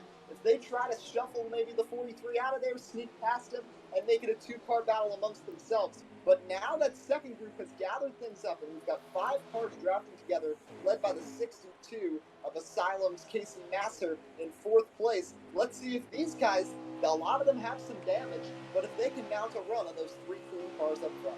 Yeah, and we're watching right now. We're on board with Brian Tedeschi, looking back at the 9 of Mordog, giving him the 2-car tango push down the front stretch into 1. We have 9 laps remaining here. Eddie, I don't think there's enough time for the 9 of Mordog with 9 laps to go to make a pass. I was trying to find another 9 line. I couldn't think of it. To make the pass around the 43 and the 22, unless he does what he did at the start of the race when he did the 2-car bomb around the 43 and the 38, or the 38 and the 52 to put himself up front. He might be able to do that if he's got the tires, but they're going to be running way late in this fuel run because they only get about 12 to 11 laps on these tires before the grip starts going haywire. They're going to be hitting about that once the white flag hits the track. That's true, but you know what they say, Zane, if it ain't broke, don't fix it. And the 9 might try that move again. It completely worked for him and got him the lead for a solid 20-25 laps last time. Will he try it again? I know they'll be on more tires, but that 9 is capable of making those stick. The 9 is not very loose compared to some of these other cars. The 43 is a little better now. He'd been sliding earlier, but we know the 9 is capable of getting that run, and we know the 22 has been loyal. We'll see if that continues. Well, he has 8 laps to do it. Sorry, 7.5 now as they dive into turn 3. And it's still the 43 of TomTom, the 22 of Brian Tedeschi, and the 9 of Mordog. This is the race for the lead as we start to wind down here in Indianapolis. Yep, 7 to go at the line. This is going to get very interesting if the 22 and the 9 can get around the 43, but frankly, the 43 is doing it perfect right now. Running the bottom, pulling them somewhat, but breaking the draft enough to keep them from gaining a sizable gap. And the 43's car is really sticking well to that track right now compared to early in the race. We saw him take a couple of big slides. But the 22, just as I say this, just reeled them in a decent amount through turn 2. The 9 actually fell back a little bit, which could be beneficial to the 43. But the 22 is there right on the back bumper as they come towards turn 3. Yeah, and this is what we're going to have to watch out for right here. The 22 getting to the bumper of the 43. He can get to him, but passing is one thing. The 9 of Mordog still there in the rear bumper of the 22 of Brian Tedeschi, trying to push his friend and unofficial teammate possibly to a race win or a race lead here as we're winding down. But what I've been watching is that draft help between the 9 and the 22, Eddie, has been helping. Regardless, with the 43 cutting the draft, snaking it down the front stretch, it's not enough. These 2-car tangos are stronger than that single car out front by himself. And I think it's going to be these two guys are going to have to pick their spot, their moment in time. When do we make a pass? When do we try to throw the cars down into the inside? Or do they go even scarier and move to the outside? We haven't seen a lot of passes in that high lane much tonight, and that could be something we see for a pass for the win. Very interesting. And also, I've noticed as we come to 5 laps to go, that 9 has been peeking out to the bottom a little bit these last couple times, just trying to sense things and see what he can do. The 22 really throws it into turn 4, gets a good run, but he's going to fade back. But now he's going to get a nice big push from the 9 down the seemingly endless front straightaway across the bricks. 5 laps to go here in the eSpark FilterTime Series from Indianapolis. 5 laps to go, 20 chances to make a pass in a corner. And it's the 43 trying to run away from the 22 of Brian Tedeschi and the 9 of Mordog and that Napa Chevrolet. You see him in your camera. As we look down from the FilterTime blimp cam, it's all eyes on the 22 and the 9 trying to beat the 43 of TomTom. Yeah, I think it's a 3-horse battle right now. The 52 is a little too far back and does have some pretty significant front-end damage. These 3 all have clean cars, have stayed out of trouble today, and now are rewarded with a nice battle for the win. And this is, like we said at the top of the show, Lucky Dog has won so many races. Who knows if he could start another streak next week. This is an opportunity to go to victory lane, and you don't know how many you're going to get here in the eSpark Series with 4 laps to go. These 3 are going to give it their all to get to victory lane here at the Yard of Ring.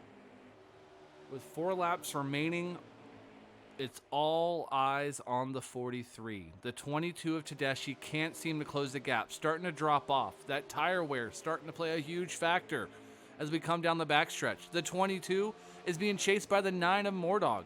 Mordog still can't close the gap either. He's fallen back to about the same distance Tedeschi has from the race leader as they drive into turn 3. The 52 of InCar. He was strong, started the race. He's found his way back up front. And what the 43 is hoping and praying to the race gods above, that no yellow comes out. As usually, historically, Eddie, a caution has been known to come late in a green flag run when you're coming to the white here in the FilterTime eSpark Series. And just from a few cameras I've seen for their perspective, the racing's getting a little physical out there on the track. Yeah, these guys are antsy. They want to get as good of a finish as possible. And like we said earlier, the grip goes away as the run goes on. So these cars are going to be sliding like we just saw with the 9. As the 43 now has a significant advantage. The 9 has fallen back. The 22 is second. Looks like the 52 is now in third place. The 9 of Mordog has fallen back to fourth. Put NCAR in a podium spot as they come around, approaching 2 laps to go here in Indianapolis. Double popsicle sticks in the air, this time by for the 43 of TomTom. He gives a little wiggle off of turn 4. The flagman gives him a point, says 2 laps to go. All you got to do is hold on. Way back behind him is the 22 of Brian Tedeschi as they go into turn 1. In-car racing has found his way up to third, moving around the 9 of Mordog. And I think, honestly, as we start to wind down with these last 2 laps, I think Mordog just finally burnt up his equipment. He was pushing Tedeschi so hard to get to the bumper, that 43 car, Eddie. He just didn't have enough to maintain the end of this race. And man, Zane, he's been pushing it all race, going back to when he was single car trying to avoid like a 10-car draft. But now eventually it's just all burnt out. He's in fourth, but now coming around to the white flag, Tom trying to get the win in the 43 to become the first person not named Lucky Dog to get the victory here in the eSpark Series. The 22, 52, and 9 behind as they approach the yard of bricks. 1 lap to go. White flag in the air this time by for Tom, a previous race winner in the eSpark FilterTime eSpark Series. But right now, he's trying to be the first-time winner here in season history and series history at the Brickyard, Indianapolis Motor Speedway. They come through 1 and 2. Off the exit of turn 2, down that long back straightaway. Single file, 5-car length gap between the 22 and the 43. That's the race from first to second. Tom throws the car all the way down to the bottom of the infield. Back up high to the outside walls. They come through 3 for one final time. Through the short chute from 3 and 4, Tom still has the commanding lead, but behind him, the 22 and the 52 are now starting to get a little racy for second. This is what Tom wants to see. Final time off of turn 4, down the front straightaway. The flagman has the checkered flag in hand, and it's up, and it could be. Wait a minute, I think he ran out of gas. He ran out of gas. The 22 got it. The 22 wins. Unbelievable. The 43 runs out of gas off of 4, and the 22 of Tedeschi gets the win, and 43 comes across third in heartbreaking fashion. Zane, I was concerned that he might not have enough because he got out of pit road way early when he was running a bit further back than the 22 and the 9, and it ends up being Tedeschi who gets the win as the 43 heartbreakingly P3. Yeah, Brian Tedeschi is going to bring home the win. In-car second. Tom third, actually. Mordog is going to be fourth. Element's going to round out your top 5 with Stout 6th, Jose 727th, Asylum and bringing home an 8th place finish. Big John Stud, my middle name Mud, with the 9th place finish.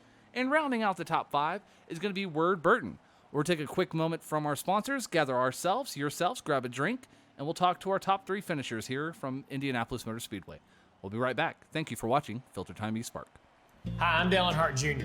As busy as I am, I'm all the time forgetting to change my air filters. And that can drive up my energy bill, and it can wreck my HVAC system. But now I have FilterTime, a box of brand new filters that get shipped right to my front door automatically, reminding me to change them. It's the same price as the store, there's no contract, no fees, and shipping is always free. So give yourself one less thing to worry about. And go to FilterTime.com today.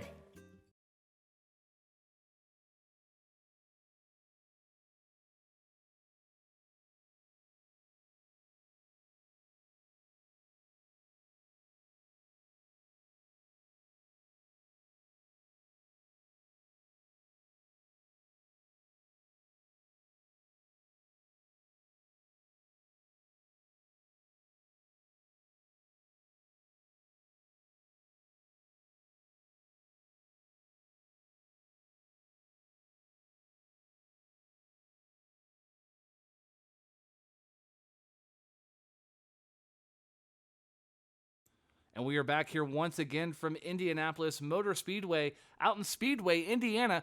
We just saw a nail-biter of a finish. Brian Tedeschi in the 22 squeaks out a win over Tom in the 43, who ran out of gas with about 50 feet away from the start-finish line. We're waiting on the drivers and our crew to get down and talk to the drivers, get a little post-race interview with them. Currently waiting on our third-place finisher, Tom at the moment. But chat, how about that finish? What a way to wrap up the weekend here at Indianapolis with a nail-biter finish tonight. Eddie, give me your final thoughts of what you thought about that finish.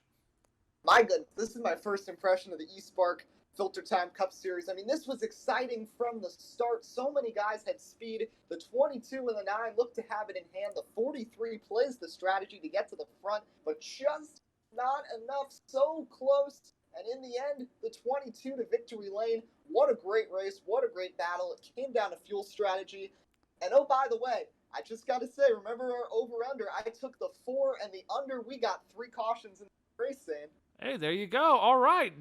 But you didn't pick a new winner. guy. New guy. But hey, speaking of new guys, but not new to the eSpark series, I think Tyler Dohar's got TomTom with him right now, our third place finisher.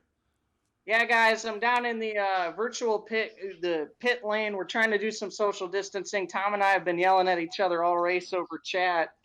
He was really mad at me for how I was driving. I was really mad at him for how he was driving. But Tom, you were leading about until like 10 feet before the start-finish line, man. Let's talk through that final run. Did you know you had to save a little bit of gas there?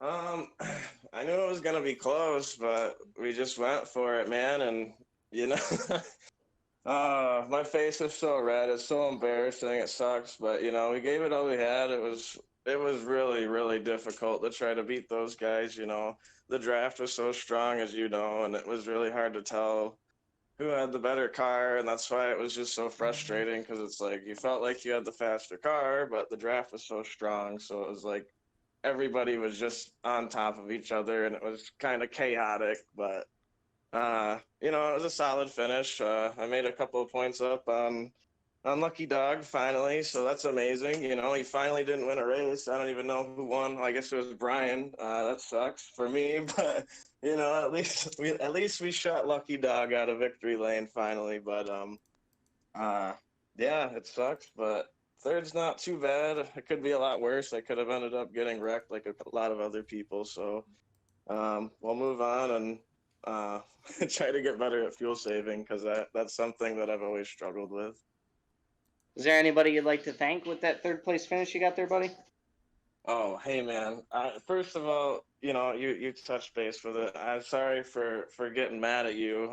You know, I just want to say that before I thank anybody. You know, it's just like I said. You I'm sure you get it. You know, heat of the moment stuff, but just just hard to get through traffic and deal with that huge pull up with the draft. But yeah, thank you guys. Thanks Zane and HD and Tyler, thank you for letting us do this, man. Without you guys, we wouldn't have this, you know. So thank you guys, and hope you guys enjoyed it. Yeah, thanks, buddy. All right, back to you guys in the booth. And that was TomTom, our third place finisher. Don't worry, Eddie. I know you're Eddie, not HD. He just hasn't got the memo yet. But maybe one day. Are you a ginger like HD? Then you could be HD Junior. We'll never know. But I hear you're Sadly down there. not. All right. I hear you're down there with our second place finisher, the 52 car of N-Car Racing. Yeah, I'm here with NCAR, and I asked you the other day, NCAR, what were your expectations for the race? And you said, in a perfect world, a top 3.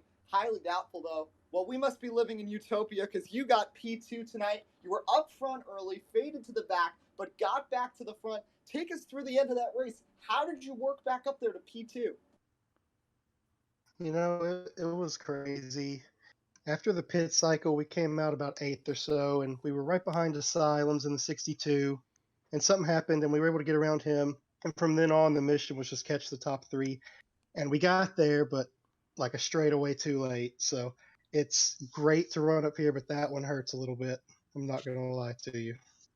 Well, still a really good finish, and now we're heading to the Roval next week. What's your confidence level heading into that race?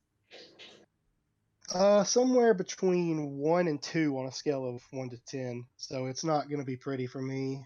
You probably won't see me next week up here in the top 3. It would take an absolute miracle. But we're going to try, practice all week, and see what we can do. Well, great run tonight, P2. You weren't expecting it, but you got it. Podium finish for NCAR Racing. Thank you. Is there anyone you want to thank for your second place finish? Well, I got to thank everybody on the team, and we all worked really good this week and came in with a plan. We went over some fuel mileage stuff. Not that we were banking on fuel mileage, but just in case, we had some plans in place, and we kind of all worked well together, and it came through at the end. I mean, Tom was going to win and ran out of gas 100 feet before the finish line, and Big John was running good, and we had a good race overall as a team. Awesome.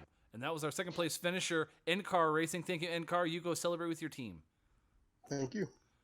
And now I am down here, and the virtual front stretch on the bricks. The champagne is a poppin'. He did the burnouts and the donuts. Now he's on his knees giving the kiss to the virtual bricks. It's Brian Tedeschi in that 22 Ford Mustang. Buddy, you won the first ever Brickyard Virtual Filter Time 400, or 200, I guess. How does it feel, man, to finally be in victory lane? It's really good with all kind of the poor luck we've had in between the Pro League and then eSpark. It's really good to finally get one. Had a hell of a battle with Tom, Sam, Encar, Jose. Had a lot of good racing all around. Just really happy about our Shell V-Power Ford. Just really good. So finally, like I said, finally relieved to win one and not have fuel mileage screw us. And let's talk about the fuel mileage here a little bit, because it seemed that there was a little bit of camaraderie, we'll say, or collusion between you and that 9 of Moordog and that Chevrolet. Were you guys kind of working together out there to keep you two up front, or was that just happenstance that the 9 was giving you those shots and making sure the 13 and the 38 and the 52 couldn't try to get around you as easily? Well, it was pretty much the whole field against the 13. So it was, I mean, we were pretty much working with each other the whole time. Just myself, the 9, the 38, the 88. We were just making sure that we stayed in line, because we knew if we stayed in line, we had really good cars, and Clean Air up front, you couldn't beat it. But Sam and I, we definitely worked really well together. So yeah, there was a lot of gamemanship going on there. Who do you want to thank for this win here tonight at Indianapolis? Well, I think the first thank you goes to Sam. He did a really great job helping me push, and when we needed draft, we gave each other drafts, so he was a good teammate out there. Got to thank the whole Team Penske Esports bunch. Corey, this setup actually came from Corey, so it was really good to have his fine-tuning going on this, so that was definitely a big help. No, I got to interrupt, Zane. I got to interrupt. I'm hearing this. Tyler Dohar jumping in here. You got to let him know can you hear the 88? Well, we had a little bit of help too. I have text messages to prove it at 8:41 this evening. Zane. Our virtual hauler wasn't going to make it to Indy, but we decided, Tyler was going to be a shout out later. But it was, like I said, it's a good help to have Sam and Tyler. They're pretty much, and Justin as well, my Pro League teammates. We work well together, and we try to make sure we take care of each other. And I think it's always good to have friends out there. That's the best way to put it. And then again, thanks to y'all for broadcasting, Tyler for giving us a place to race. And yeah, like I said, it's good to finally win one. Well, it sounds like you may owe Tyler Dohart a Christmas card after this race here tonight with that setup help. He was a little passionate, is the best way to put it. But congratulations to you, Mr. Brian Tedeschi. The 22 comes home in victory lane. Go celebrate with your team, and good luck next week going into the Roval. Yeah, will do. Thank you. We're going to be enjoying some Miller Lights after this for sure. All right, drink responsibly. Yep, will do. All right, Eddie Dohar, that was Brian Tedeschi. He's had a rocky start of the season, missed a race or two, but now he finds himself the first time winner at the Virtual Brickyards here in Indianapolis Motor Speedway. But final thoughts, Dohar, we'll go to you. How was the car? How was the race from inside your perspective? You ran top 5 most of the night. I mean, it was good. We had a great car until the very end there. Once we got into traffic, we just got a bad aero loose condition. So we just held on for dear life. But we ran up front all day long. It was a great race for us till the very end. We got hit going onto pit road and had some damage that we had to repair. So we were just out of contention there towards the end. But, I mean, it's okay. It is what it is. Overall, great race for Indy. Glad we only had 3 yellows. Just some minor mishaps and minor fights in the virtual haulers, if you will. But overall, good race from the guys. Eddie, we'll throw it over to you. This was your first time in the booth watching the FilterTime eSpark series from this perspective. What'd you think, and what'd you learn? Well, just really impressed by all the drivers tonight, their composure, talking about how difficult it was going to be with the grip. Only 3 cautions tonight. Great racing, great battles. So many guys got to the front. Fuel strategy plays a factor at the end. We get an amazing finish. And let me just tell you, I am hyped to see the Charlotte Roval next week. We might see some different drivers up front. Only road course, I believe, on the schedule. So we're going to see some different guys, maybe these road course ringers that capitalize at the Roval, and that's just going to be a wild race. So many drivers battling it out, trying to make it through that Tums heartburn turn. I'm very excited to see what's to come, but a great night tonight. Great first race in the FilterTime eSpark Cup Series here in Indianapolis. Well, I'm glad you're here. It was a lot of fun, I got to say. I do miss my partner in crime, HD Motorsports, but now I got you. We'll be calling the action for the rest of the season together here for the FilterTime eSpark Series, and we'll take a look one final time at the FilterTime Big Board. where we'll be going for the next 3 weeks for the FilterTime eSpark series. Next week, we've talked about it. Charlotte Motor Speedway. We're going road racing, left, right, heel toe. A little bit of heartburn for some of these drivers. It's going to be next Sunday. 2 weeks from today, we head out to New Hampshire Motor Speedway. We're going to have some lobsters in Maine. That's right, the FilterTime eSpark series guys will take on New Hampshire Motor Speedway and do their best to walk home or walk away with a cooked virtual lobster. I don't know how that works, but we'll figure it out. And then 3 weeks from today, to start the month of June, the drivers will be heading to the home of the Kentucky Derby out in Kentucky Motor Speedway. I will find myself a derby cap, like how those big ladies wear those big derby caps. See if I can't find me a derby cap to show up ready to go. That's going to be 3 weeks from today, but that's the FilterTime Big Board. You catch all the action here live on Zane the Bearded One on my Twitch TV. If you want to catch the replays or the recaps of the races, if you missed them on Sunday, you can always head over to my YouTube by clicking on the link. Those races are rebroadcasted and re-uploaded every Monday morning after the race. We appreciate you guys for hanging out. For Tyler Dohar, for the Eddie in the booth, for the team at the Hypothetical Theory Entertainment production crew, for me, myself, Zane the Bearded One, to the drivers, to the fans in chat, we'll catch you next week. Kisses, hugs, belly rubs. We'll see you at the track.